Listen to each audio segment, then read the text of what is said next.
آج کا یہ پروگرام کیسر جیولرز وائٹ ہیبر روڈ بریڈفورڈ کے تعاون سے پیش کیا جا رہا ہے۔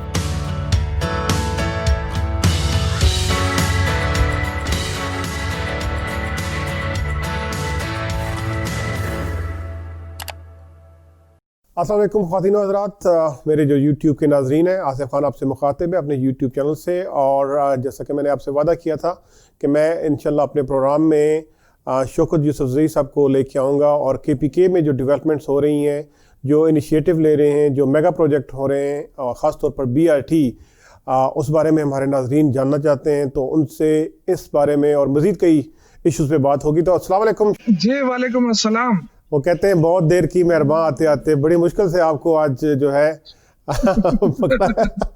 ابھی بھی آپ سفر پہ ہیں اور بڑی زبردست جگہ پہ جا رہے ہیں، چترال میں۔ بہرحال میں بات کرنا چاہتا ہوں شوکت صاحب آپ سے، سب سے پہلے تو BRT کے بارے میں۔ بہت لوگوں کو یہاں پہ UK میں اور اوورسیز پاکستانی ایکسائٹیڈ بھی ہیں کہ یہ کمپلیٹ ہو گیا ہے، اور جاننا بھی چاہتے ہیں کہ اس پہ اتنی دیر کیوں لگی، اور اس میں اور ملتان میٹرو میں، راولپنڈی میٹرو میں اور لاہور میٹرو میں فرق کیا ہے؟ بسم اللہ الرحمن الرحیم۔ دیکھیں، یہ ایک غلط تاثر جا رہا ہے کہ پشاور کی میٹرو کافی لیٹ ہو گئی۔ یہ جو ایشین ڈیولپمنٹ بینک کے ساتھ جو ہمارا معاہدہ ہے وہ جولائی 2021 جولائی 2021 میں BRT پشاور کو کمپلیٹ ہونا تھا، لیکن چونکہ اپوزیشن شروع دن سے کہتی رہی کہ جی تحریک انصاف BRT نہیں بنا سکتی، اور وہ اسی نیریٹو کو لے کے چلتے رہے، اور یہاں تک کہ ابھی کچھ دنوں پہلے جب ہم افتتاح کر رہے تھے، اس سے 5 دن پہلے بھی انہوں نے آ کے، پیپلز پارٹی والوں نے آ کے کہا کہ یہاں تو BRT ہے ہی نہیں۔ تو یہ تو ان کا ایک پروپیگنڈا تھا جو اس پہ سیاست ان کی چلتی رہی۔ ابھی اللہ کے فضل سے جب یہ ہم نے شروع کر دیا، اس کا افتتاح کر دیا، تو ان کی یہ سیاست بھی ختم ہو گئی۔ دوسرا جو آپ نے دو چیزوں کا آپ پوچھ رہے ہیں کہ لاگت کتنی ہے اور اس کا فرق کیا ہے۔ دیکھو، بڑی زیادتی ہوگی کہ اگر ہم پشاور کی BRT کو کسی بھی BRT سے یا میٹرو سے ہم کمپیئر کریں پاکستان میں، کیونکہ یہ دنیا کی لیٹسٹ ترین جو BRTs بنی ہیں، یہ ان میں چند ایک میں شامل ہے، اور آج تک پاکستان میں ایسی میٹرو نہیں بنی جو تمام تر فیسلٹیز اس کے اندر ہو۔ مثال میں آپ کو بتاؤں، پہلی جو میں آپ کو صرف جو تفصیل ان کا فرق ہے وہ بتا دوں، پھر اس کے جو لاگت پہ آتا ہے اس پہ بھی آتا ہوں میں۔ پہلا فرق یہ ہے کہ ان کا اس کے اندر جو معذور یا ڈسیبل لوگ ہیں ان کے لیے کسی قسم کا ریم شیمپ نہیں ہے، نہ ان کو کوئی فیسلیٹیٹ کیا گیا وہاں پہ۔ یہاں باقاعدہ بسوں کے اندر بھی سہولت دی گئی ہے ڈسیبل لوگوں کے لیے، اور ریمپ لگائے گئے ہیں۔ اسی طرح جو بوڑھے ہیں، بیمار ہیں، ان کے لیے اسکیلیٹرز اور اسکیویٹرز، یہ ساری چیزیں یہاں پہ لیٹسٹ ترین لگی ہیں۔ اس کے علاوہ ہمارے BRT میں باقاعدہ سائیکل شیئرنگ ہو رہی ہے، یعنی سائیکل ٹریک الگ ہے، وہاں پہ سائیکلیں موجود ہیں، کوئی 360 کے قریب سائیکلیں ہیں وہاں پہ جو بعد میں بڑھائی جائیں گی۔ تو یہ اس کے علاوہ جو ITS کا سسٹم ہے ہمارا، وہ سب سے بہترین، جس کے اندر وائی فائی اور یہ ساری چیزیں شامل ہیں بس کے اندر بھی، اور جو اسٹیشنز ہیں وہ بھی، اور ہمارے جو اسٹیشنز ہیں وہ سب سے لیٹسٹ ترین اکوپمنٹس اس کے اندر لگے ہوئے ہیں۔ اچھا، فرق جو بتا رہا ہوں وہ یہ کہ اگر آپ دیکھیں سب سے مہنگا اسلام آباد BRT، پھر اس کے بعد ملتان کی BRT، پھر لاہور کی BRT۔ ملتان کی 18 کلومیٹر ہے، 30 ارب روپے پہ بنی ہے۔ 23 کلومیٹر جو ہے وہ اسلام آباد کی BRT ہے، یہ 44 ارب پہ بنی ہے۔ اور جو لاہور کی BRT ہے جو 27 کلومیٹر ہے، اور وہ کہہ رہے ہیں ہم نے 32 ارب پہ بنائی ہے۔ اچھا، اب ہماری BRT جو یہ کہتے ہیں کہ کوئی کہتا ہے 80 ارب، کوئی کہتا ہے 100 ارب۔ یہ جو اگر آپ BRT ٹو BRT بات کریں گے نا، تو ہماری BRT اس وقت تقریباً کوئی 33 بلین روپے پہ بنی ہے۔ 33، یہ نوٹ کریں اپنے ساتھ، ٹھیک ہے، یہ BRT بنی ہے۔ اب مزے کی بات یہ ہے کہ لاہور والوں نے کیا کیا ہے، ان کے پاس اپنی بسیں نہیں ہیں، ہم نے اپنی بسیں خریدی ہیں، وہ پیسے اس میں ڈال دیں، 9.5 ارب روپے ہیں۔ ہم نے 220 ہائیبریڈ ڈیزل کی بسیں خریدی ہیں۔ دوسرا جو امپورٹنٹ چیز ہے کہ ہم نے کمرشل پلازے بنائے ہیں تاکہ ہمیں سبسڈی نہ دینا پڑے۔ لاہور کے اندر کوئی کمرشل پلازا نہیں ہے، یہ تقریباً کوئی 10-11 ارب کے یہ کمرشل پلازے بن رہے ہیں۔ اسی طرح جو ڈیپوز ہیں جس میں 400 گاڑیاں ایٹ اے ٹائم کھڑی ہو سکتی ہیں. اس کی واشنگ, اس کی صفائی ستھرائی جو بھی ہے, ہمارے اپنے ڈیپوز ہیں. یہ ہم نے اپنے بنائے ہیں. وہاں ان کے پاس کوئی اپنا ڈیپو نہیں ہے, ان کے پاس اپنی بسیں نہیں ہیں, رینٹڈ بسیں چل رہی ہیں لاہور کے اندر. تو ان کا چونکہ PC1 الگ ہے. ان کا PC1 یہ ہے کہ جی ہم نے اگر ITS نظام بنانا ہے تو انہوں نے ITS کا اپنا PC1 بنایا ہے. BRT جو کوریڈور ہے ایک سرے سے دوسرے سرے تک, اس کا اپنا انہوں نے PC1 بنایا. ہمارا PC1 جو ہے وہ ایک ہے. ہم نے الگ الگ کر کے نہیں بنایا. ہم نے بسیں خریدی ہیں, ہم نے اس میں کمرشل پلازے بنائے, ہم نے اس میں ڈیپوز بنائے, ہم نے اس پہ 68 کلومیٹر اضافی روٹس ڈالے جو 7 فیڈر روٹس ہیں. ہم نے پورے پشاور کو کور کیا ہے. 80% پشاور کور ہے. جبکہ لاہور کی BRT وہ جنگلہ بس ہی ہے. میں آج بھی اس کو جنگلہ بس اس لیے کہتا ہوں کہ وہ ایک سرے سے شروع ہو کے دوسرے سرے پہ جا کے ختم ہو جاتی ہے. یہ بتائیے ایلیویٹڈ کتنا ہے اس کا ایریا جو مطلب ہے دوسرا کے اوپر چلتی ہے؟ انڈر پاسز ہیں. دیکھیں ہمارے 3 کلومیٹر انڈر پاسز ہیں, جو 7 انڈر پاسز ہیں ہمارے. لاہور کے اندر کوئی انڈر پاسز نہیں ہے.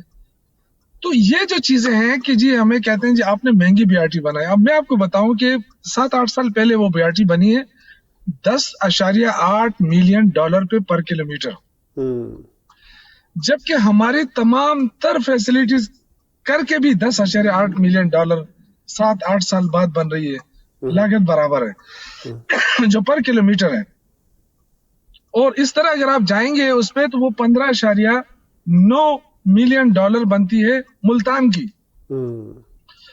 تو میں حیران اس بات پہ ہوں کہ یہ کس چیز کی کمپیریزن کر رہے ہیں ہمارے ساتھ. یعنی یہ ایک تو یہ کہ ہماری طرح یہ BRT بنا بھی نہیں سکے, اور دوسری بات یہ کہ جو فیسلٹیز ہم نے دی ہیں, جو اپنی بسیں لی ہیں, اپنے ڈیپوز بنائے ہیں ہم نے, کیا ہم بھی اسی طرح 7-8 ارب روپے ہر سال دیں سبسڈی کے اندر؟ اچھا یہ بات تو کلیئر ہو گئی. آپ نے جو بتایا ہے کہ جو ڈفرنس ہے وہ تو بہت حد تک کلیئر ہو گیا. اب یہ بتائیں کہ اس کو آگے سسٹینیبل کیسے کرنا ہے, اس کو مینٹین کیسے رکھنا ہے, اور اس کی سیکیورٹی کیسی ہوگی. کچھ ویژول ہم نے دیکھے ہیں کہ لوگ جو ہے اس کو ڈیمیج کر رہے ہیں بسوں کو, اور جو ہے آپ کا جو وہ سسٹم ہے اس کو بیسیکلی روئن کر رہے ہیں. تو اس کے لیے کیا انتظامات ہیں؟ دیکھیں اس کا اپنا سیکورٹی سسٹم ہے, کنٹرول روم بنا ہے, جو مرکزی کنٹرول روم ہے اس میں ساری چیزیں, جتنے اسٹیشنز ہیں, آؤٹ اسٹیشنز ہیں, بسیں ہیں, باقاعدہ ٹائمنگ تک وہاں پہ کنٹرول کیا جاتا ہے کہ کون سی بس کس ٹائم پہ پہنچ رہی ہے, لیٹ کیوں ہوئی, تیز کیوں ہوئی, ان کی رفتار کو بھی مانیٹر کیا جاتا ہے, اور یہ جو سرویلنسز ہے اس کو بھی دیکھا جاتا ہے. تم ایک ہی دن کے جو واقعہ ہوتا ہے 14 کو, آپ کو پتا ہے کہ اسلام آباد میں بھی 14 اگست کی رات ہوتی ہے, تو جو کچھ ہوتا ہے وہ سب کو پتا ہے. کوئی ینگسٹرز ہوتے ہیں, یوتھ ہوتے ہیں, کسی کے قابو میں نہیں ہوتے, لیکن وہ اس میں کچھ شرپسند آئے تھے جو ان کے خلاف ایکشن لیا گیا, ان کو گرفتار بھی کیا گیا ہے, اور اس کے بعد کوئی 250 پولیس اہلکار اس پہ لگائے بھی گئے ہیں تاکہ آئندہ اس قسم کی کوئی چیز واقع نہ ہو. تو سیکورٹی کا کوئی ایشو نہیں ہوگا انشاءاللہ تعالی آئندہ. اور چونکہ نئی سروس سے لوگوں کو اس کا پوری اہمیت کا بھی نہیں پتا تھا, کچھ ہر بندہ چاہتا تھا کہ وہ بس میں سفر کرے, انتظار کسی کو ہو نہیں رہا تھا. تو ظاہر ہے پھر انہوں نے اب آہستہ آہستہ لوگ آ رہے ہیں, جا رہے ہیں, فیملیز اس میں سفر کر رہی ہیں, بہترین سروس ہے. دیکھیں پہلی بات تو یہ کہ اسٹوڈنٹس کے لیے وہ جو میری مائیں بہنیں بچیاں ہیں جو بیچارے دھکے کھاتی تھی بسوں کے اندر, اب ایئر کنڈیشن گاڑیوں میں بڑے آرام کے ساتھ سفر کرتی ہیں. دوسرے جو لوگ ایبٹ آباد, مانسیرا یا اسلام آباد یا لاہور سے آتے ہیں پشاور کے لیے, تو وہ آرام سے اپنی گاڑیاں کھڑی کریں گے چمکنی ڈیپو کے اوپر, وہاں بس میں بیٹھیں گے جہاں انہوں نے جانا چاہے, کیونکہ ہر طرف فیڈر روٹس بنے ہیں. یہ نہیں کہ آپ نے اسٹیشن پہ اتر کے رکشہ لینا ہے, نہیں, آپ نے اسٹیشن پہ اتر کے کوئی بھی گاڑی آپ لے لیں جہاں آپ نے جانا چاہتے ہیں. تو میرے خیال سے اس سے بہترین سروس جو ہے وہ نہیں ہو سکتی, اور یہ ایک بہت بڑا تحفہ ہے پاکستان تحریک انصاف کا. بہت بہت شکریہ. میں اب آپ سے پوچھنا چاہوں گا کہ جو آپ کی ابھی جو وزارت ہے کلچر اور لیبر کے حوالے سے, اس حوالے سے جب سے آپ نے یہ وزارت سنبھالی ہے تو کون سے نئے انیشیٹو آپ نے لیے ہیں, خاص طور پر کلچرل پروموشن کے لیے اور لیبر کی جو ہماری لیبر فورس ہے اس کی سہولت کے لیے؟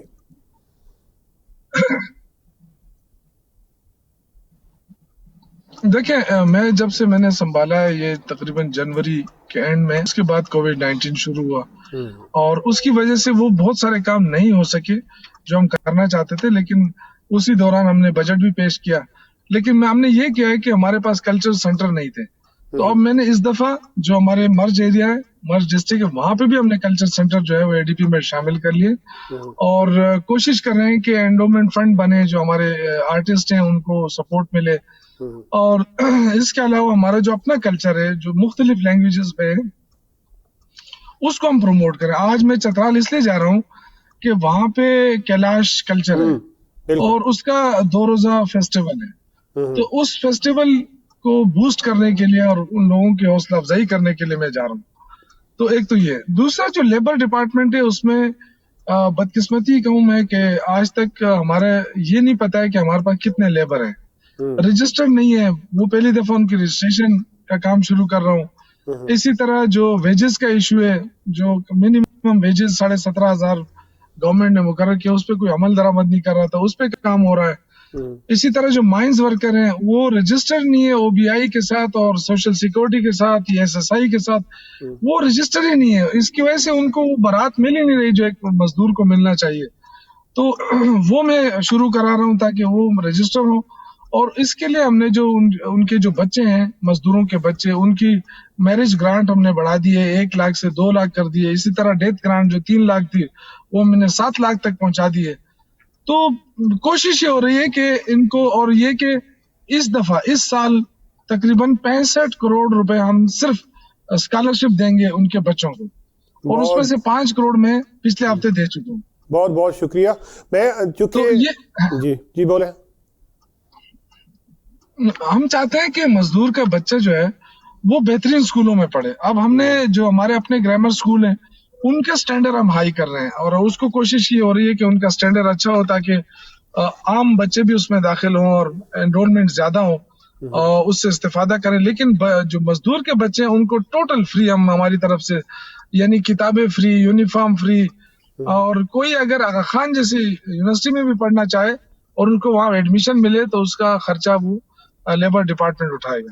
بہت شکریہ جی. میں آخری 2 سوال ہیں آپ سے. ایک تو یہ کہ KPK میں یہ سیکنڈ ٹرم ہے PTI کی. KPK وہ صوبہ ہے جس نے سب سے پہلے تحریک انصاف کو اقتدار میں لے کے آئے، اور پچھلے جنرل الیکشن میں بہت بھاری جو ہے ووٹ پڑے ہیں PTI کو، جو بعض دفعہ تو لوگوں کو ڈبل پہلے سے ووٹ پڑے ہیں کینڈیڈیٹس کو. آپ بھی جیتے ہیں اور بھی بہت سے ہمارے کینڈیڈیٹ جو PTI سے تھے وہ جیتے ہیں. تو یہ بتائیں کہ اب ٹینیور کے 2 سال گزر گئے ہیں، 3 سال رہتے ہیں PTI کے ٹینیور کے KPK میں. کون سے بڑے میگا پروجیکٹ ہیں جو اگلے 3 سال میں آپ کمپلیٹ کرنے جا رہے ہیں KPK کے لوگوں کے لیے؟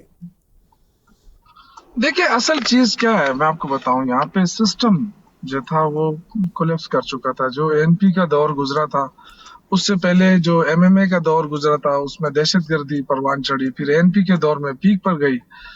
اور وہ جب ہم آئے تو یہ بہت بڑا چیلنج تھا کہ جی حالات کو نارمل اس پہ لے آئے. تو اللہ کا فضل تھا، اللہ نے کامیاب کرایا.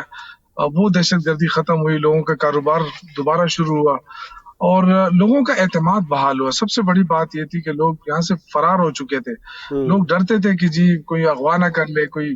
تو اس طرح کی چیزیں تھیں، اور یہاں تک کہ فیکٹریاں تک بند ہو گئی تھی، وہ اب دوبارہ شروع ہو گئی. لوگوں کا اعتماد بحال ہوا. جو 5 سال ہمارے تھے اللہ کے فضل سے، اس میں ہم نے بہت کام کیا.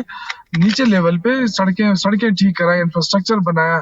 جہاں ہاسپٹل میں ڈاکٹر نہیں تھے 7,500 ڈاکٹر ہم نے بھرتی کیے تھے اپنے گزشتہ 5 سالہ دور میں، اور تقریباً کوئی 52,000 ہم نے ٹیچر بھرتی کیے تھے.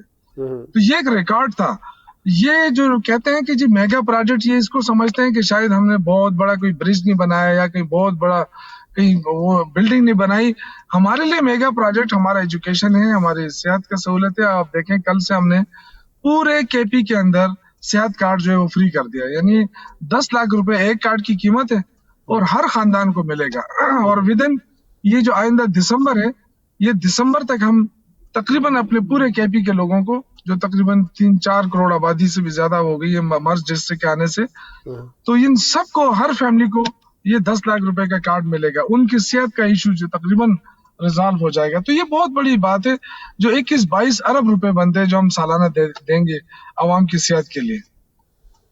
بہت شکریہ جی. آخری سوال ہے میرا شوکت یوسفزئی صاحب، وہ ہے، آپ کو یاد ہوگا کہ آپ 4-5 مہینے پہلے آئے تھے بریڈفورڈ میں، تو بھی آپ سے یہ سوال کیا گیا تھا. اور وہ سوال ہے، آپ کو پتہ ہے کہ اوورسیز پاکستان کمیشن پنجاب بڑا افیکٹولی کام کر رہا ہے،